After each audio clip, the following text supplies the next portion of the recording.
Abra comigo a sua Bíblia, segunda epístola de Paulo a Timóteo, capítulo de número 3, apenas 2 versículos, o verso de número 16 e 17. Segunda epístola de Paulo a Timóteo, capítulo de número 3, os versos 16 e 17. Eu vou esperar você encontrar. É bom a gente colocar no telão como a gente faz, mas nada mais melhor do que você estar com a Bíblia aí na sua mão, como antigamente era assim. Hoje tem o telão, é uma facilidade, e com isso tem gente que deixa de andar com a Bíblia. Mas lá tem telão. Ô, irmão, você tem que ter familiaridade com a Bíblia, intimidade com a Bíblia, tem que conhecer a Bíblia, você tem que... Eu tenho umas 12 Bíblias em casa, é toda marcada, toda anotada. Mas por que 12 Bíblias? Eu acho que deve ter mais, mas toda marcada. Você tem que estar familiarizado com a palavra, com a Bíblia. Então, não fique esperando só o telão não, porque de repente o telão uma hora dá um apagão, né? E aí você fica sem ler a palavra. Todos encontraram, segunda epístola de Paulo a Timóteo, capítulo 3, versos 16 e 17, digam amém. Diz assim: toda escritura divinamente inspirada é proveitosa para ensinar, para redaguir, para corrigir, para instruir em justiça, para que o homem de Deus seja perfeito e perfeitamente instruído para toda a boa obra. E você toma o seu assento dizendo amém. Meus irmãos, compromisso com a palavra.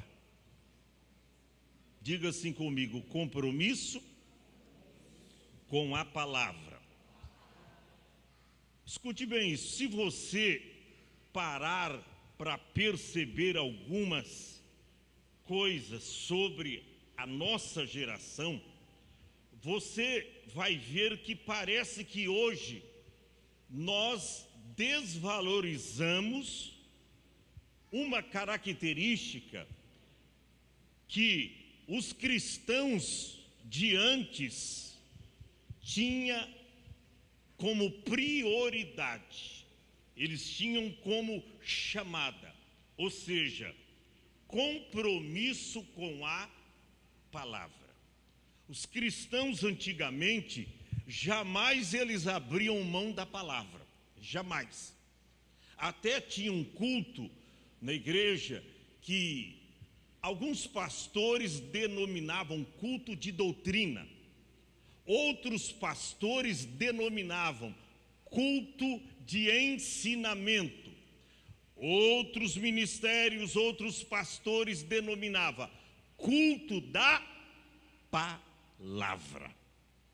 E era o maior culto da igreja, tamanho era o compromisso do povo com a palavra. Todavia, se você parar para perceber algumas coisas sobre a nossa geração, você vai ver que parece que hoje nós desvalorizamos uma característica que o cristão de antes tinha: compromisso com a palavra de Deus.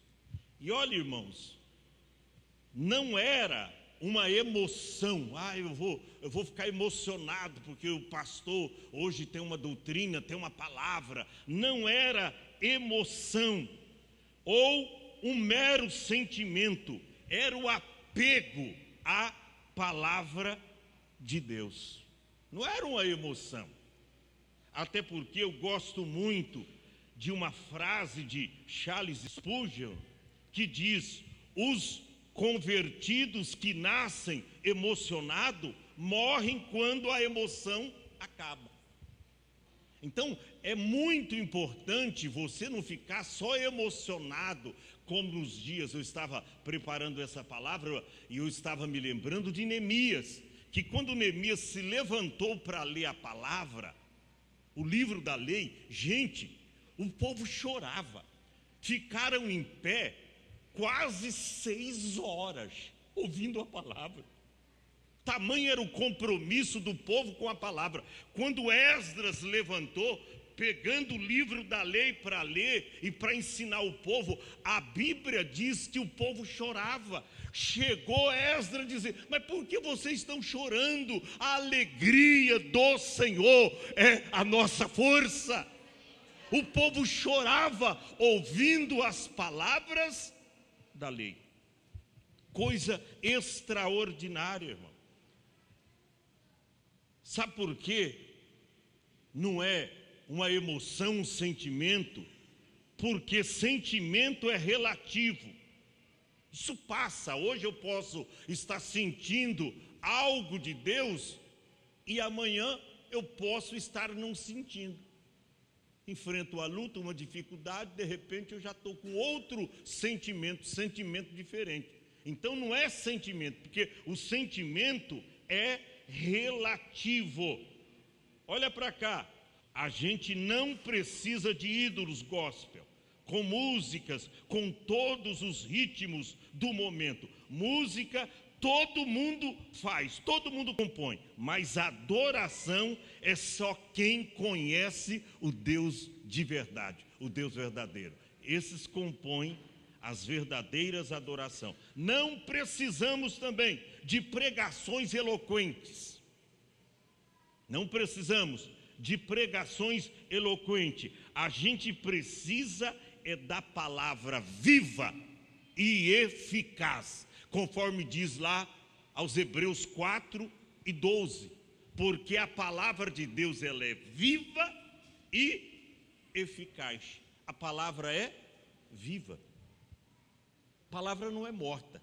A palavra de Deus é viva e eficaz. E é mais penetrante do que espada alguma de 2 gumes.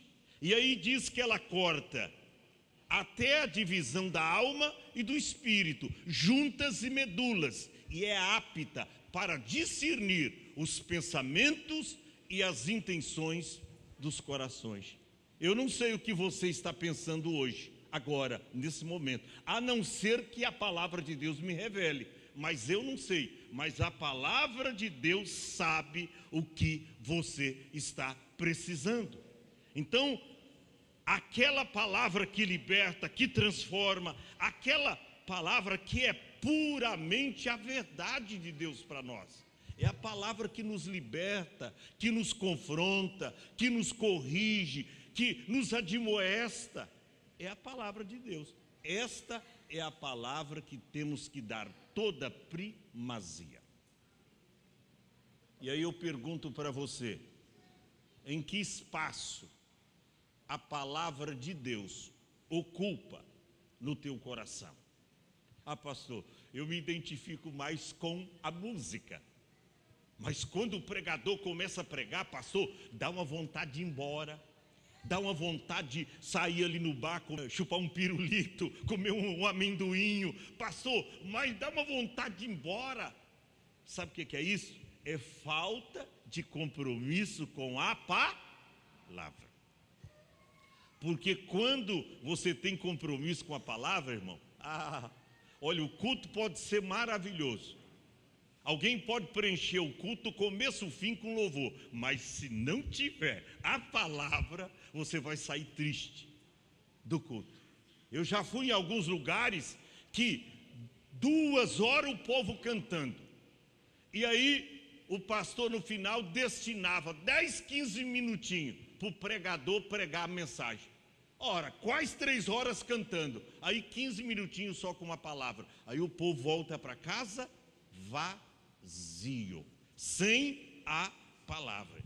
Então, aquela palavra que quando eu ouço a pregação, irmão, eu me alimento. Sabe aquela palavra que você está com fome, com sede da palavra? E aí, quando Deus usa o pregador para pregar, você ouve a palavra e você se alimenta espiritualmente.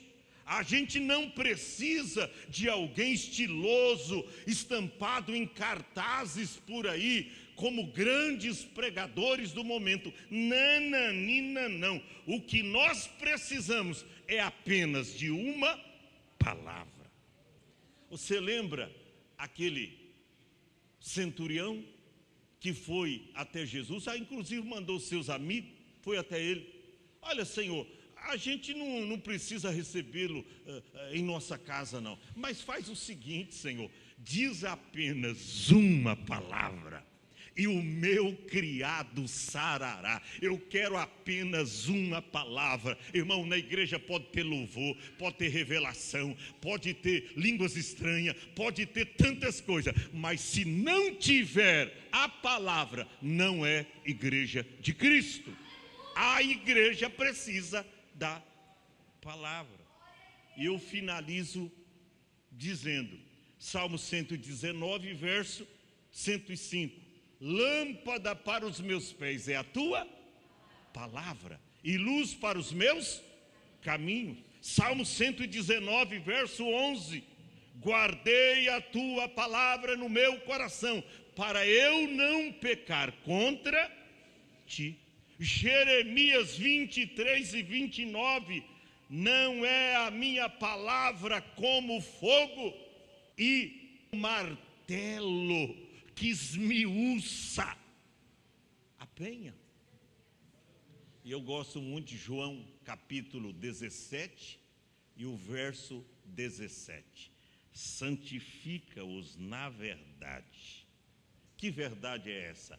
A tua palavra é a verdade. Fica em pé. Nós precisamos ter mais compromissos com a palavra. Você tem que estar mais familiarizado com a palavra, com a Bíblia. Quantas vezes você lê a Bíblia? Eu não vou dizer nem por dia, porque de repente isso não acontece na sua vida, mas por semana pelo menos. Quantas vezes você lê a Bíblia por semana? Pastor, é porque eu não tenho a revelação da palavra. Começa a ler a Bíblia. A minha mãe aprendeu a ler, nunca foi numa escola, aprendeu a ler e até a pregar, lendo a Bíblia.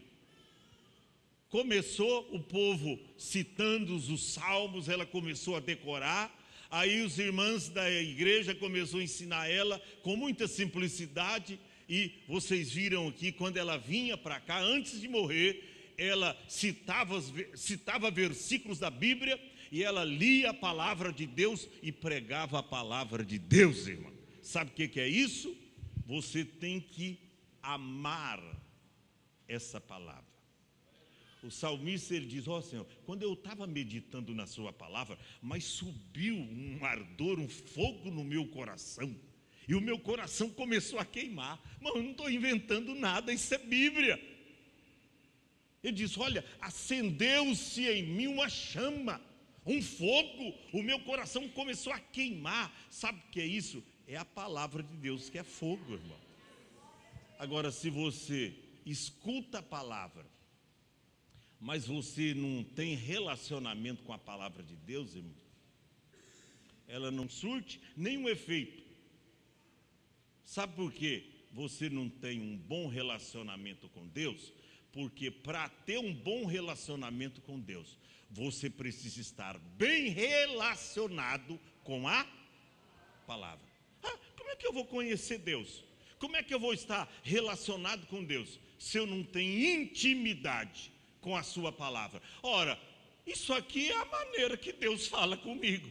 Isso aqui é através disso aqui que Deus fala comigo. Se eu não tenho intimidade com a palavra, eu não terei relacionamento com Deus. Aí você escolhe como você quer viver, relacionado com a palavra e com intimidade com Deus, ou vagando por aí como uma ovelha errante. Estou na igreja, mas Deus não falou comigo. É impossível, já nesse culto aqui, através dos louvores, através do que eu li, Deus já não falou com alguém. Só se eu estiver morto espiritualmente. Deus falou. E Deus está falando a cada momento. E Deus continua falando conosco. Diga glória a Deus.